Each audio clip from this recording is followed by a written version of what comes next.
En Martinique, vu les violences de ces derniers jours, un couvre-feu est désormais décrété dans plusieurs quartiers de Fort-de-France. Le contexte est très tendu et le mouvement contre la vie chère se poursuit. Les habitants payent leurs courses alimentaires en moyenne 40% plus cher qu'en métropole. Antoine Bourdarias et Tom Gagnou. Cette sirène annonce le début du couvre-feu. Et au même moment, un incendie est toujours en cours sur cette route de Fort-de-France.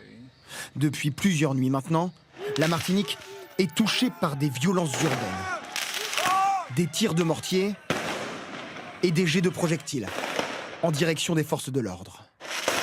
Dans la nuit de mardi à mercredi, dans le quartier d'Ilon, ce fast-food a été incendié par les manifestants. McDo d'Ilon au feu.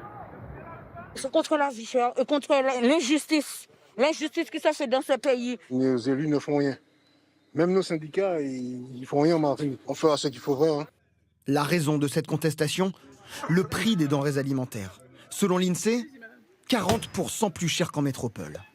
Depuis plusieurs semaines, des Martiniquais partagent également leur colère sur les réseaux, après leur passage à la caisse. Ça, c'est 98 € de course en Martinique. Le chariot n'est pas rempli, 120 €.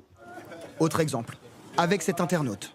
Que les gens puissent comprendre, un pack d'eau minérale à plus de 10 € contre 4 € en métropole. Ces habitants réclament eux aussi des baisses de prix, mais condamnent les violences des dernières nuits. C'est idiot, ça sert à rien. Ça fera pas avancer les choses. C'est en discutant qu'on arrive à obtenir un résultat. C'est pas en cassant, c'est pas en saccageant qu'on arrive à trouver une solution.